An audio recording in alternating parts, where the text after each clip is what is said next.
Masih ingat dengan video viral ini? Video ini adalah rekaman CCTV yang menampilkan seorang oknum anggota DPRD Tulungagung versus Satpam RSUD Dr. Iska. Dikutip dari Jawa Pos Radar Tulungagung, kejadian pada Rabu 28 Juni 2023 tersebut berawal saat JTA diingatkan Satpam RSUD untuk tidak merokok di tempat parkir dan membawa anak kecil di tempat rawat inap. Karena menurut JTA, Satpam tidak menegurnya dengan cara yang baik, ia akhirnya melakukan tindakan seperti yang terekam di CCTV. Beberapa hari kemudian, Satpam RSUD melaporkan oknum dewan tersebut ke kepolisian. Namun, JTA membantah tuduhan tindakan kekerasan pada Satpam yang dilayangkan padanya. Ia mengaku hanya melepas masker Satpam tersebut. Entah keterangan siapa yang benar dalam kasus ini. Menurut kacamata praktisi hukum Heri Widodo, viralnya video ini sebenarnya menyimpan sebuah kejanggalan. Berikut keterangan lengkapnya.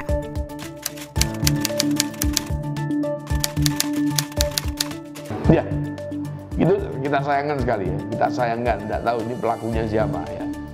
Karena CCTV itu sebenarnya hanya untuk kepentingan intern lembaga itu atau intern yang memasang CCTV. Kepentingannya tentunya sesuai dengan keamanan mereka. Nah, kalau ada kejadian ternyata CCTV itu beredar, ini nggak ada yang punya hak untuk mengedarkan, termasuk pemilik loh ya. Si pemilik CCTV pun tidak punya hak untuk mengedarkan, karena bukan untuk kepentingan edar, tidak dalam rangka untuk dipublikasikan. Makanya kaget saya ketika ada sebuah berita terkait adanya dugaan terjadinya pemukulan dan seterusnya, kemudian beredarlah CCTV itu.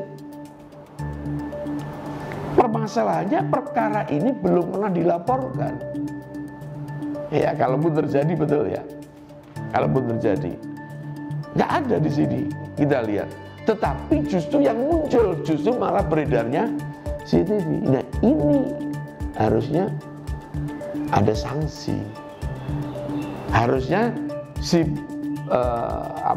yang merasa dirugikan atas beredarnya CCTV itu harus melaporkan ke kepolisian, karena itu jelas melanggar Undang-Undang ITE, pasti pasal 27 jelas Undang-Undang ITE.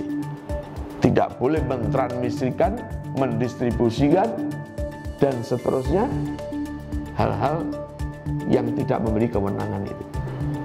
Nah, CCTV itu tidak punya kewenangan siapapun. Siapapun tidak punya kewenangan untuk mengedarkan, kecuali nantinya menjadi ranah kepolisian atau untuk pembuktian dalam keperdataan, baru bisa digunakan.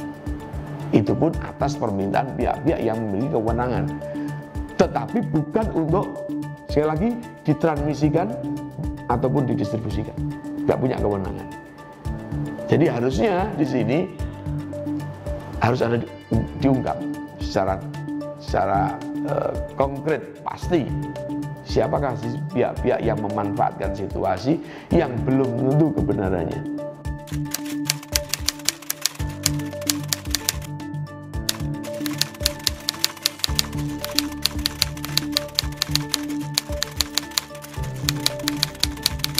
Kalau menimbulkan anti pencemaran nama baik bisa di 310 KUHP, sudah masuk terpenuhi juga. Ringan, tapi yang paling berat adalah di Undang-Undang ITE pasal 27 ayat 3 itu. Nggak punya hak mendistribusikan siapapun, termasuk umpamanya saya. Umpamanya saya dapat itu, kemudian saya mendistribusikan, saya juga salah. Hati-hati bagi siapapun yang menerima kiriman video CCTV kemudian dipublikasikan lagi, siap-siap itu. Siapa saja yang merasa pernah mendistribusikan pasti akan kena pasal 27 ayat 3. Hukumannya, Pak? Hukumannya jelas 15 tahun. Hati-hati. Kalau itu nanti menimbulkan kerugian, menimbulkan merugikan nama baik, Pak, malah dendanya juga. Dendanya tinggi itu. Dan garing atau berarti bisa salah satu, bisa tidak bisa salah satu, harus dua-duanya terpenuhi. Pidana masuk, dendanya juga terpenuhi. Tidak bisa pidana saja, pidana dan denda. Dan itu tinggi, sudah angka M.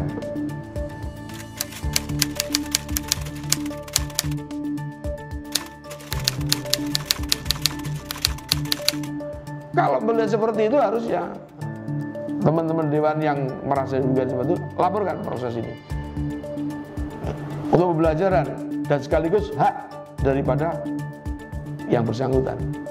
Karena tentunya dengan beredarnya itu sangat dirugikan, sangat-sangat dirugikan. Loh, kenapa sangat dirugikan? Karena ini sesuatu yang secret. Dia dituduh dihakimi oleh masyarakat tanpa memiliki proses hukumnya sebelumnya. Nggak boleh. Asas praduga tak bersalah harus nomor 1. Ya, harus dikedepankan. Hukum kita menerapkan asas itu. Asas praduga tak bersalah. Selama masih jadi wacana, nggak boleh kita menjudge seseorang bersalah. Kita mungkin hanya sebatas menilai saja ada peristiwa ini. Tidak boleh langsung menyalahkan, oh si A, si B salah. Akibat adanya CCTV ini yang beredar kemana-mana, harusnya ada proses laporan. Segera ditindak, laporan ke polisi.